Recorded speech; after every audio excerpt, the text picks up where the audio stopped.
Bonjour, on se retrouve sur Tendance Crypto. On est un peu en retard par rapport à l'horaire habituel, ou plutôt le jour habituel, hein, puisque c'était normalement une vidéo du lundi, mais que je fais le mardi pour une fois. Alors, on va revenir sur le Bitcoin. Et finalement, heureusement que j'ai un peu de retard. Pourquoi? Parce que, en effet, on a pu voir que on n'a pas réussi à casser la résistance des 24 000 dollars, hein. On est revenu là, au niveau des 22, 23, un tout petit peu en dessous de 23 000 dollars. Je ne vais pas encore répéter, hein, la façon effectivement dont je conçois le marché actuellement, mais je considère que en fait on est dans un range qui va être plus ou moins élevé, soit vers 24, soit vers 28, peut-être 24, 28, hein. Pour moi, effectivement, on ne dépassera pas avant longtemps les 28 000 dollars, mais évidemment, je peux me tromper, hein. Tout ceci n'est pas un conseil en investissement, mais plutôt ma vision du marché. Alors aujourd'hui, on va parler de trois projets. Everscale, qui, vous allez le voir, a fait une très belle montée, hein, ces derniers jours. Et pour être honnête avec vous, c'est un projet que j'ai raté, hein, que je suivais, mais finalement, je ne me suis pas positionné assez vite. Ensuite, Tedos. Et enfin, je vais finir par de la DeFi avec Gains Network, hein, qui s'est déployé sur Arbitrum depuis quelques semaines. Alors, on commence pour Everscale. Alors, Everscape, donc, c'est un Layer 1 donc, qui est maintenant en 115e position, hein. Comme vous pouvez le voir, il a fait une très très belle montée en vraiment en 2-3 jours, puisqu'on est en gros à un plus 100% sur 2 jours. Et avec, on a encore, donc sur les dernières 24 heures, hein, un beau volume d'échanges. Donc, qu'est-ce que c'est que Everscape? Donc, c'est un Layer 1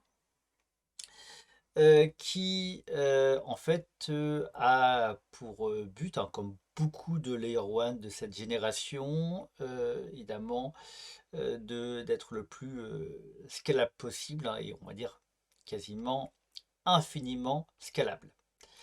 Ah, c'est son slogan. On est effectivement dans un réseau qui se veut infiniment scalable, donc infiniment évoluable, hein. Pas simplement, la scalabilité n'est pas simplement une question de vitesse, mais justement de capacité à évoluer au fur et à mesure des besoins grandissants, hein, de l'industrie blockchain et du Web3. Alors, évidemment, pour ça, Everscale se dote d'une architecture. Alors, en fait, va choisir en quelque sorte une architecture classique dans les blockchains de nouvelle génération, c'est-à-dire le sharding. Donc, on a une master chain et on va avoir une série de workchains, donc en fait des shards supplémentaires. Alors, la petite quand même nouveauté d'Everscale, ce qui fait que on n'est pas que dans du sharding. Alors, pour rappel, le sharding, c'est une technologie qui va être au cœur des mises à jour d'Ethereum, hein. Voilà, Ethereum avance peu à peu vers cette mise en place du sharding, et ce qui va lui permettre de gagner en scalabilité. On retrouve aussi le sharding dans d'autres projets. Par exemple, pour les plus connus, on peut penser à Near Protocol, mais aussi donc à Multivers X, anciennement donc Elrond. Voilà, on est effectivement dans des projets, hein, qui utilisent le sharding, et on, tous les projets qui utilisent le sharding, hein, ne sont pas encore complètement finalisés, parce que évidemment ce qui pose problème, c'est la communication cross-shard. Voilà. Et donc là, on va voir, Everscale n'y est pas encore. On va voir si, évidemment, dans les prochains mois, voire même prochaines années, il va réussir à bien établir cette communication. Multivers X a eu des problèmes là-dessus. Near Protocol n'est pas encore pleinement, n'a pas encore pleinement finalisé ses communications. Alors pourquoi ça pose problème? Parce qu'évidemment, on peut avoir des projets des applications qui vont être sur des shards différents. Et donc, évidemment, le problème, c'est que de plus en plus souvent, les applications vont devoir communiquer entre elles. Voilà. Et donc, s'envoyer des tokens, mais pas simplement, s'envoyer des messages, c'est-à-dire qu'un smart contract peut en déclencher un autre. Et évidemment, il faut cette communication. Voilà. Et en gros, sinon, effectivement, on perd un avantage d'un réseau homogène. Réseau homogène qui a aussi ses problèmes hein, au niveau, ce ne sont pas des réseaux aussi scalables, mais au moins il y a une composabilité entre les smart contracts. Donc nouveauté d'Everscale, c'est que au-delà justement du sharding, on va ajouter donc du multi-threading, c'est-à-dire qu'il va y avoir à l'intérieur de chaque shard, on va avoir une série de threads qui vont permettre, justement ces threads, de multiplier la scalabilité. En gros, c'est comme si on avait presque, mais là, pas tout à fait, puisqu'effectivement, on est à l'intérieur d'un shard, mais en gros, c'est comme si on avait du sharding à l'intérieur de chaque shard, voilà, en quelque sorte. Donc, ça, c'est effectivement au niveau de l'architecture. Au niveau je ne vais pas rentrer dans les détails, au niveau du consensus, justement, il y a aussi une nouveauté, c'est-à-dire qu'on va avoir un set de validateurs et en gros, ces sets de validateurs vont tourner pour savoir qui va valider les blocs à tel moment. Voilà. Donc on a effectivement une série, on n'est pas effectivement dans du nominated proof of stake comme par exemple sur euh, Polkadot, où là effectivement il y a une série de nominations de validateurs, mais effectivement on est plutôt dans un consensus où justement là, il va y avoir un choix de validateurs qui va tourner de manière régulière, voilà, pour éviter effectivement les validateurs malveillants aussi. Alors voilà, ça c'est pour l'aspect technique, hein, je ne voulais pas rentrer dans les détails, mais effectivement voilà, pour situer un peu dans quelle catégorie de Layer 1 on est. Hein. On est dans du Proof of Stake avec Sharding.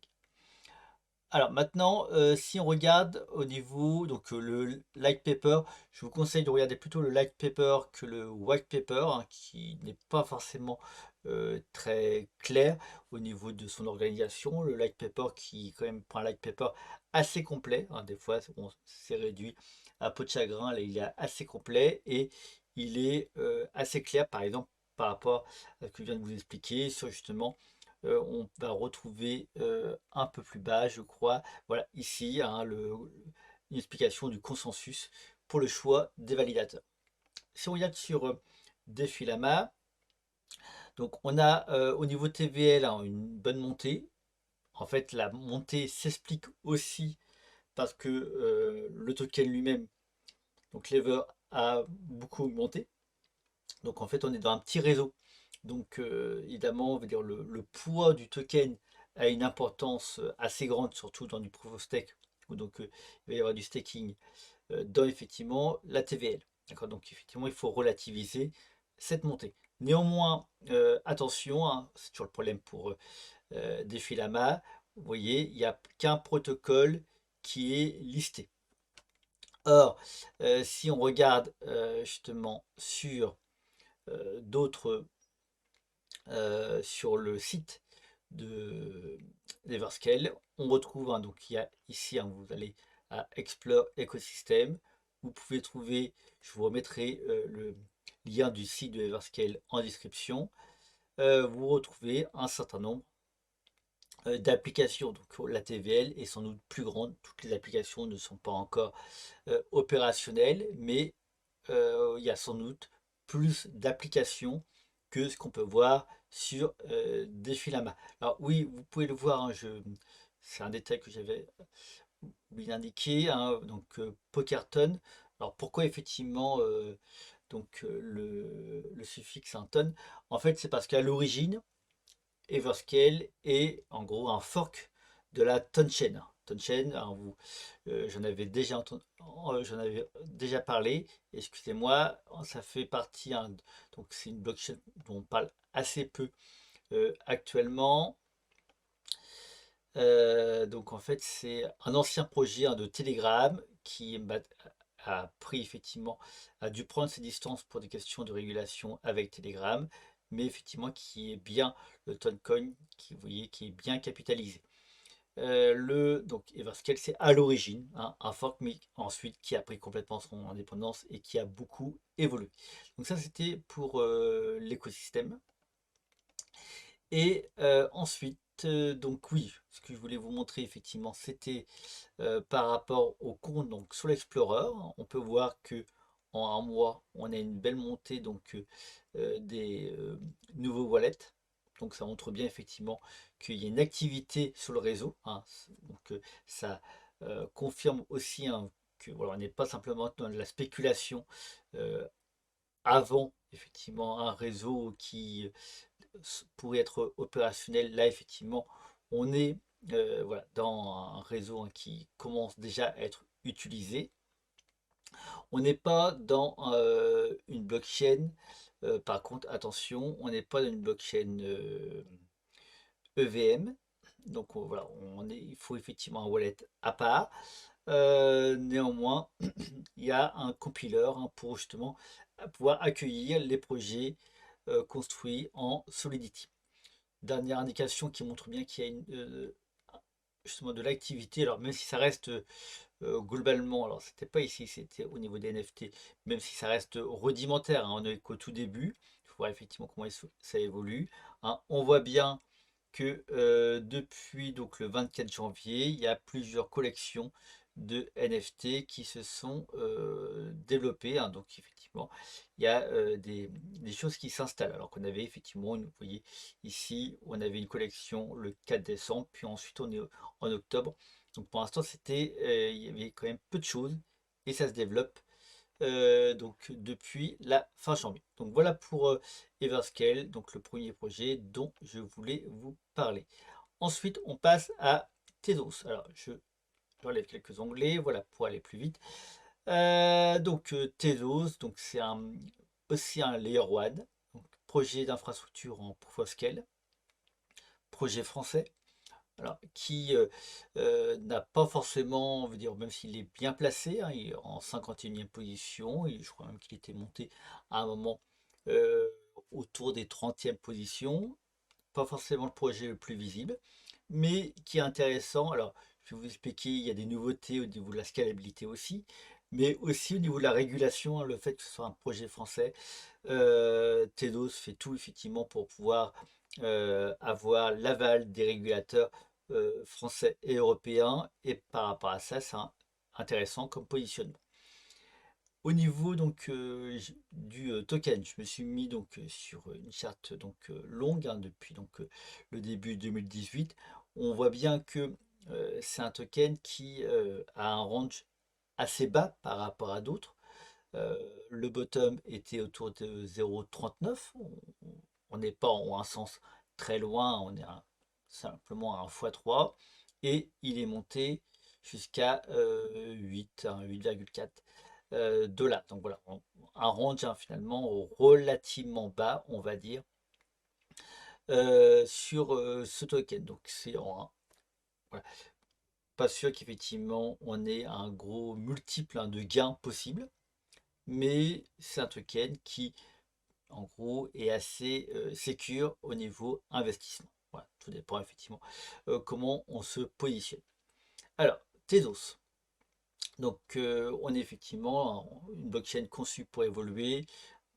À nouveau, hein, c'est effectivement vraiment le mot d'ordre de tous les réseaux, hein, depuis en gros 2-3 ans. C'est la course à la scalabilité.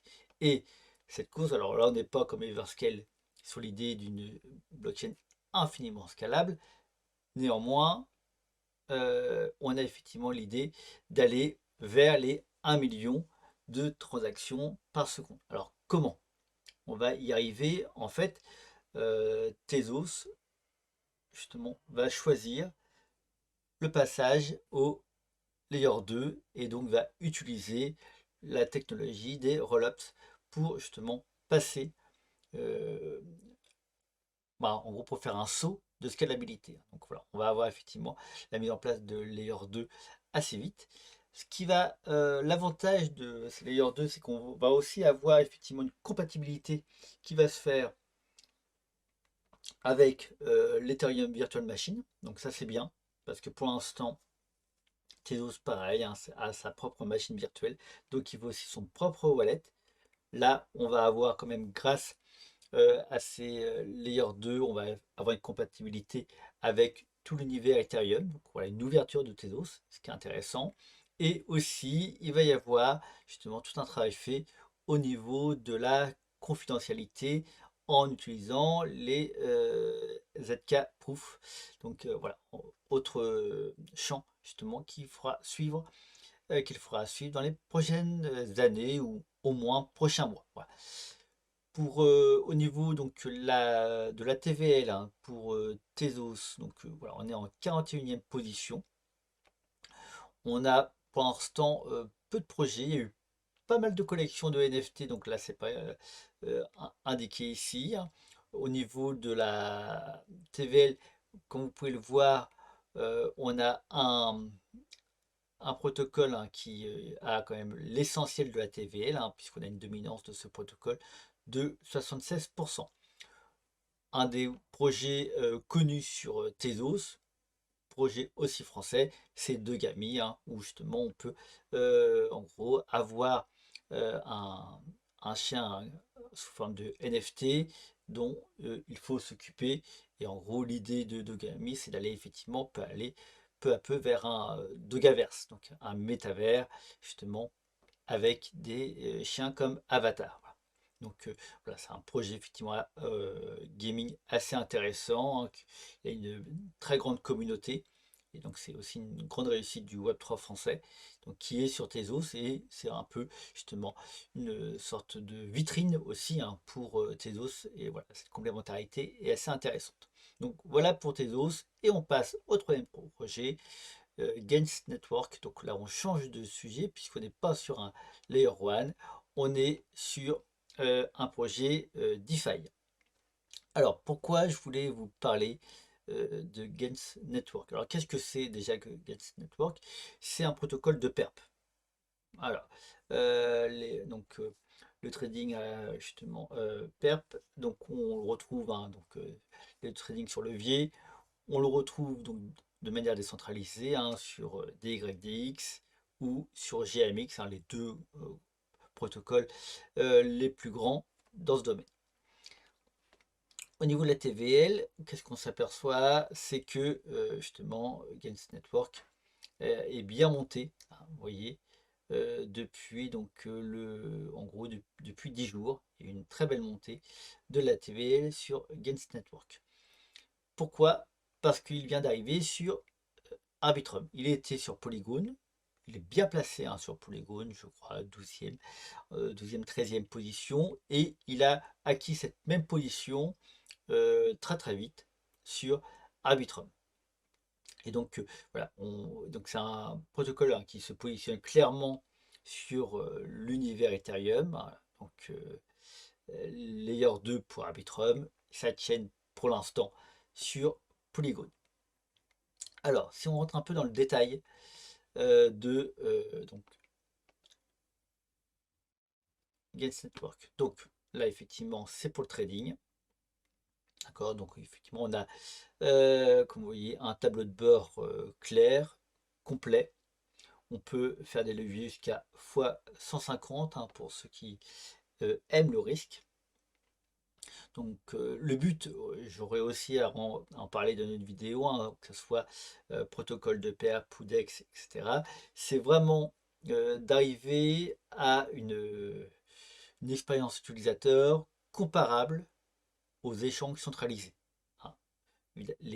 Le problème qu'ont connu les échanges centralisés en 2022, évidemment le plus grand problème, c'est FTX, hein, qui se voulait un échange, hein, pour les traders, fait que justement, peu à peu, les utilisateurs pensent à des échanges décentralisés. D'autant plus que dans les échanges décentralisés, ils possèdent la propriété de leur wallet. Et ça, c'est vraiment important. Mais simplement, pour l'instant, l'expérience utilisateur n'était pas au rendez-vous, hein, pour à la fois qu'on voulait faire du levier, ou même quand on voulait finalement faire simplement de l'achat en spot. Voilà.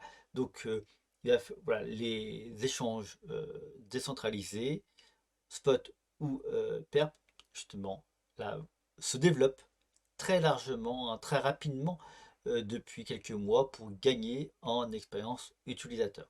Donc ça, j'aurais aussi à en reparler et évidemment en rentrant, le but c'est de rentrer dans les détails, par exemple par rapport à tout ce qui est frais, avantages, etc.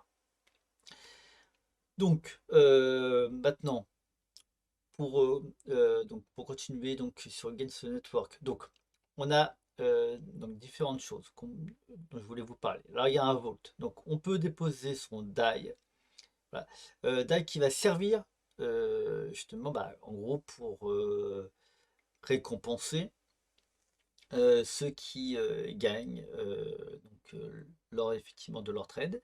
Évidemment, on récupère ceux qui sont liquidés, donc il y a entre guillemets une sorte de risque, évidemment, même si proportionnellement, on sait bien qu'il y a plus de perdants que de gagnants, hein, dans les perps, et c'est ce qui permet au protocole d'avoir des revenus.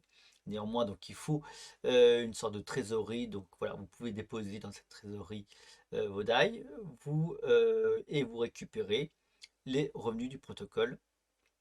On est, vous voyez, dans donc un rendement à 21%, donc ce qui est assez intéressant. Attention, on ne peut pas retirer ces DAI à tout moment. Comme vous pouvez le voir, il y a une série d'époques. Donc là, effectivement, il faut attendre 2 jours, 4 heures pour la prochaine époque et donc pouvoir euh, retirer ces DAI. Donc voilà, ça c'est important à savoir, hein. Il y a un sorte de lock, hein, temporaire. Mais voilà, ça, vous voyez, le rendement est quand même assez intéressant sur du stablecoin, même si, je vous rappelle, il y a un risque. Ensuite, on peut aussi staker le token de gouvernance, hein, le GNS, qui permet de récupérer aussi du revenu du protocole. Donc en fait, les revenus du protocole, ils sont en gros divisés en deux. Une partie pour le Vault DAI, une partie pour le GNS. Donc on ne peut staker le GNS que sur Polygon. On va récupérer un NFT qui sera une preuve de dépôt du staking. Alors, on peut acheter du GNS de deux manières, soit sur Index, hein, soit directement ici, contre du DAI. Alors, en fait, ici, c'est un peu particulier, comme vous pouvez le voir ici, on peut faire l'inverse. C'est-à-dire qu'en fait, ça va permettre, en gros,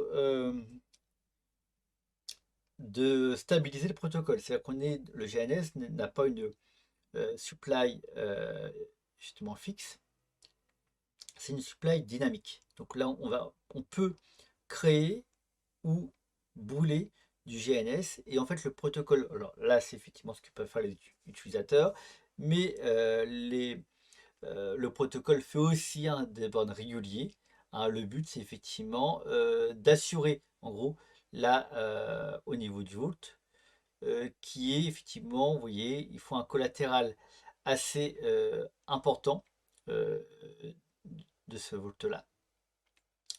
Et donc, important que 105%, mais en fait, si on passe sous ce collatéral, on va bouler du GNS pour pouvoir récupérer du DAI, etc. Voilà, donc, on est ici, justement, donc, oui, j'avais oublié, on peut effectivement locker aussi plus longtemps, vous voyez, son DAI pour pouvoir récupérer plus de GDAI, hein. Donc effectivement, en gros, ça nous permet effectivement d'avoir un discount. Donc voilà, il y a effectivement tout un système, hein, justement de stabilité du protocole entre le DAI GDAI, donc qui est la preuve dépôt, hein, de son dépôt en DAI, et le GNS, donc le token de gouvernance, ce qui explique qu'il y a justement une supply qui va être dynamique et non pas fixe. Voilà. Donc voilà, pour l'instant, c'est un protocole qui fonctionne bien. On est, vous voyez, le volume de trading complet, donc il y a un tableau très très complet hein, sur d'une analytics hein, que vous pouvez aller voir, donc avec vraiment tous les détails sur le protocole. On est sur donc 25 milliards, hein, plus de 25 milliards, bientôt 26 de volume hein, de trading hein, depuis le début du protocole. On est donc il y a 10 000 traders hein, qui ont utilisé et qui utilisent encore ce protocole. Comme vous pouvez le voir, euh, donc ici, hein, pour l'instant, les traders sont en perte. Donc voilà, c'est effectivement sur les dernières 24 heures, hein, mais effectivement, entre guillemets, c'est normal, voilà, puisque c'est une statistique relativement normale. Et là, vous pouvez voir effectivement les fuses qui sont récupérés et ensuite distribués aux stakers. Donc voilà pour le Gains Network, donc qui est un protocole de perp pour l'instant en vogue. Hein, donc, vous connaissez sans aucun doute le succès donc, de DYDX, le succès de GMX, à voir effectivement s'il aura le même succès. En tout cas, sur Twitter, Arbitrum retweet justement les news hein, de Gains Network, donc ça montre bien qu'il est suivi par justement l'équipe de Arbitrum. Voilà, donc c'est tout pour aujourd'hui. Si vous avez des questions, n'hésitez pas à les mettre en commentaire. N'oubliez pas de vous abonner à la chaîne et aussi à me suivre sur Twitter. À bientôt. Au revoir.